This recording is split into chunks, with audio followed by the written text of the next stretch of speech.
आप सबको मेरा प्यार भरा नमस्कार। आज एक पौराणिक कथा आप सबको सुनाने जा रही हूँ। गुरु भक्त आरुणि का गुरु प्रेम। यह महर्षि आयोध धौम्य का आश्रम है। पूरे आश्रम में महर्षि की मंत्रवाणी गूंजती रहती है। गुरुजी प्रातः 4 बजे उठकर गंगा स्नान करके लौटते, तब तक शिष्यगण भी नहा धोकर बगीची से फूल तोड़कर गुरु को प्रणाम कर उपस्थित हो जाते। आश्रम पवित्र यज्ञ धूम्र से सुगंधित रहता। आश्रम में एक तरफ बगीचा था। बगीचे के सामने झोपड़ियों में अनेक शिष्य रहते थे। गुरु के शिष्यों में 3 शिष्य बहुत प्रसिद्ध हुए। वे परम गुरु भक्त थे। उनमें बालक आरुणि भी एक था। एक दिन की बात है। सायंकाल अचानक बादलों की गर्जना सुनाई देने लगी। घड़ घड़ घड़ घड़ घड़। बादलों की गर्जन सुन मोर टहुके। ताल तलैया के किनारे उछलते कूदते मेंढक टर्राए। गुरुजी ने आकाश की ओर देखा। अरे, वर्षा का मौसम तो बीत गया। अब अचानक उमड़ घुमड़ कर बादल क्यों छा रहे हैं? लगता है वर्षा होगी। तभी बड़ी बड़ी बूंदें बरसने लगीं। देखते ही देखते मूसलाधार वर्षा शुरू हो गई। कुछ दूर गुरुजी के खेत थे। गुरुजी ने सोचा कि कहीं अपने धान के खेत की मेड़ अधिक पानी भरने से टूट न जाए। खेतों में से सब पानी बह जाएगा, मिट्टी कट जाएगी। उन्होंने आवाज दी, आरुणि, बेटा आरुणि। उपस्थित हुआ गुरुदेव। बेटा आरुणि, वर्षा हो रही है।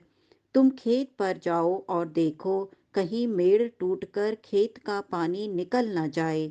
जो आज्ञा गुरुदेव।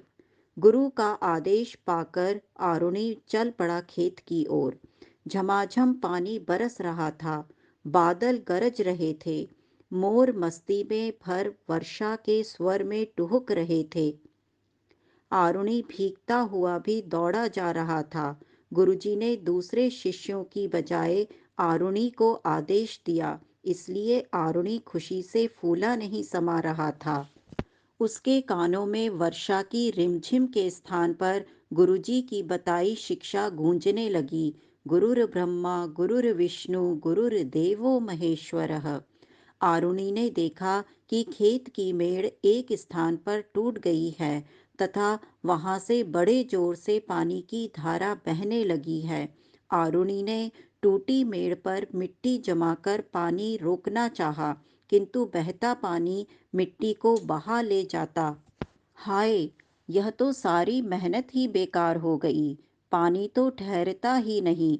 क्या करूं? मैं खुद ही क्यों नहीं टूटी मेड़ के स्थान पर सो जाऊं? हाँ, यही ठीक रहेगा। और आरुणि सचमुच टूटी मेड़ के स्थान पर सो गया। पानी का बहाव थम गया। रात पड़ गई। चारों ओर अंधकार ही अंधकार। बादलों की गर्जना, गीदड़ों की हुआ हुआ, झमाझम बरसता पानी, कलकल बहती धाराएं, सर्द हवाएं।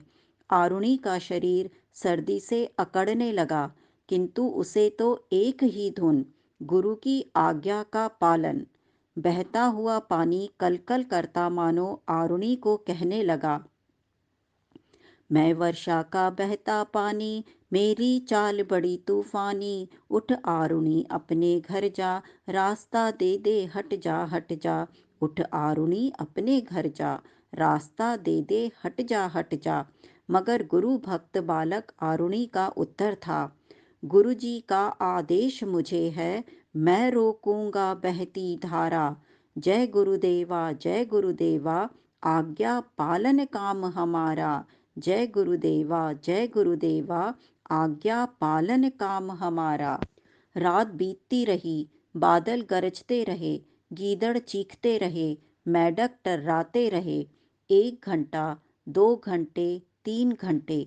आरुणि रात भर खेत के सहारे सोता रहा। सर्दी में शरीर सुन्न पड़ गया।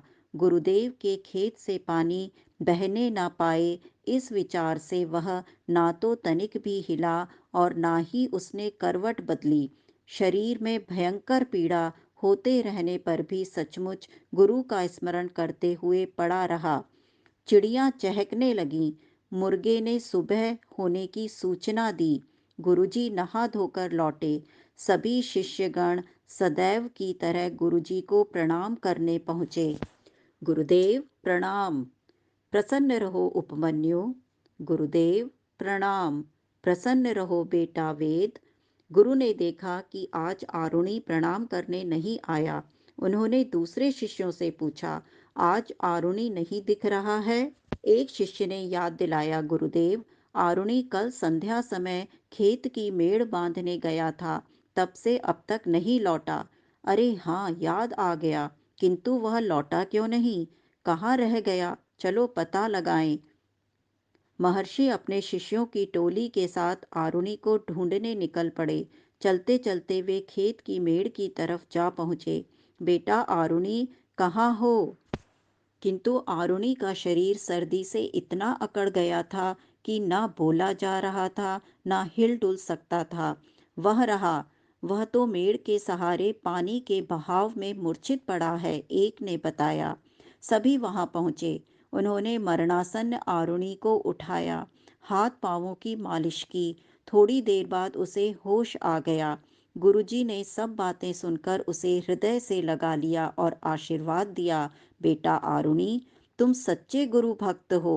तुम्हें सब विद्याएं अपने आप ही आ जाएंगी। जगत में आरुणि की गुरु भक्ति सदा अमर रहेगी। सभी बालकों ने आरुणि को कंधों पर उठा लिया।